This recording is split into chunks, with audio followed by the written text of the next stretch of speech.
Hi, my name is Jessie Chen. I'm the holder of this diary. Call it When Traveling.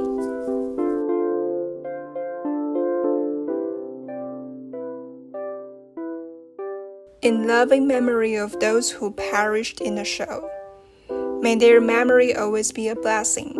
And in honor of those who survived, who left the terrible place and kept the human spirit alive, dedicated by Ronald Stephen Loader.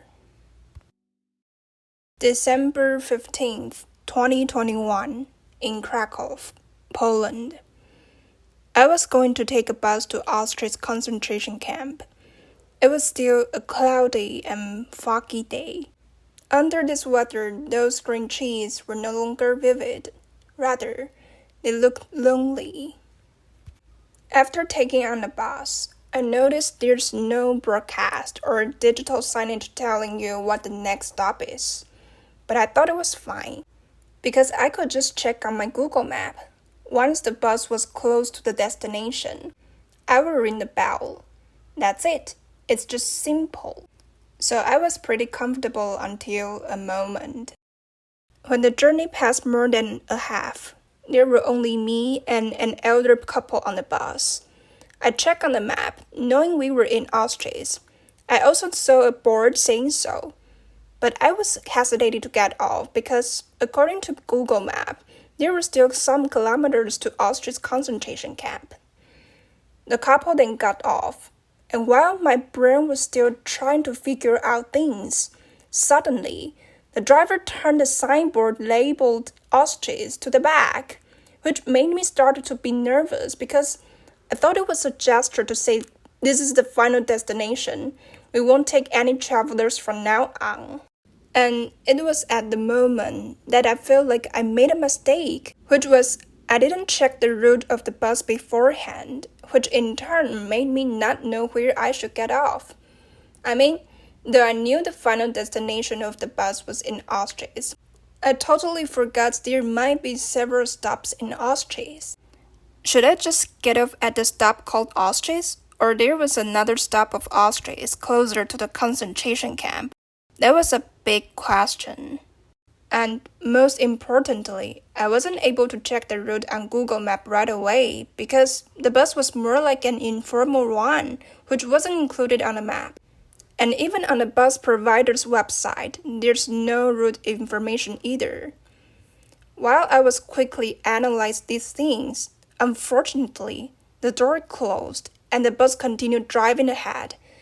And I was like, so this is not the last stop? Or the driver is going to drive to somewhere to end the service, but doesn't notice I'm still on the bus. I then walked to the driver, asking, "Is here Auschwitz?" "Yes." "Then I should get off here," I said. He didn't respond to my last words. He just kept driving for 5 minutes. At the moment, on one hand, I was pretty worried he would drive away far from the concentration camp, which resulted in walking back a long distance by myself. Well, after all, 5-minute drive is actually a long distance for walk. But on the other hand, I somehow believed he would take me to my destination.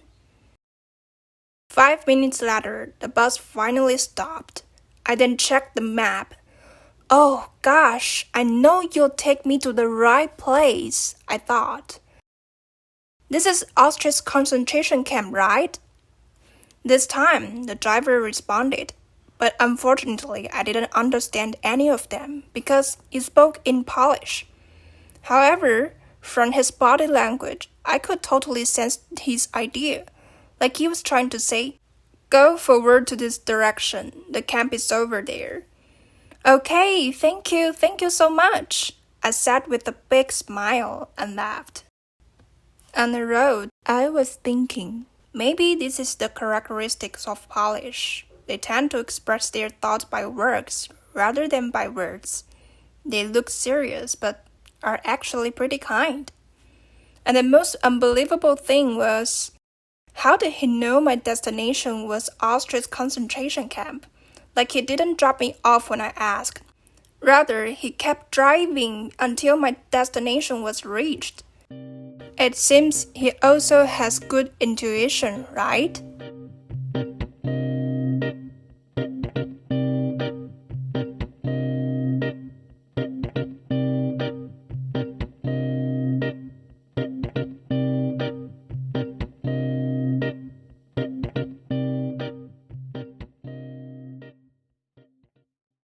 I finally arrived at Auschwitz concentration camp.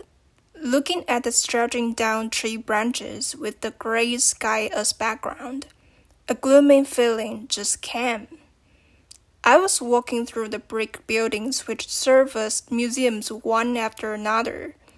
Sometimes between those buildings, there's a signboard telling you the place you're standing now has a specific function in the past. For example, a place where Nazis shot people. The museums present many things: the names of the people who were deported to there, the rooms where the so-called doctors did inhuman experiments, a huge number of shoes, utensils, hairs, or anything valuable collected from the people. When I say huge, I mean that kind of amount which is able to form a hill. In addition to the museums, there's a gas chamber outside, which by its name was used to kill people with toxic gas. However, was installed shower heads for tricking people into believing they were gonna take a comfortable shower. The darkness and terrible environment there just made me not want to stay there for more than 5 seconds. If someone asks me how I felt when I visited there, I would say I was blank. I wasn't like, damn it, members of Nazi and those who worked for them didn't deserve to be a human. Or like super depressed or overwhelmed. I was just blank. I don't know why. Maybe I just needed some time to digest all the things I saw. Or I was trying to avoid being emotional because I felt like there are always some negative effects for being so. Either missing to see the whole picture and feeling guilty after judging quickly, or feeling exhausted after going through the emotional flow. So what I did semi-consciously was to detach myself a little bit, I guess, creating some space between me and the things I saw. Or I was just indifferent. Like every time I see someone watching the so-called news in Taiwan, which keep reporting car crashes or individual killing incidents from time to time, I will just walk away and feel nothing. Oh, maybe one thing, which is, yeah, the kind of thing does happen. I'm not sure which one is my situation, but there's one thing I'm 100% sure, which is, the human spirit must be kept alive.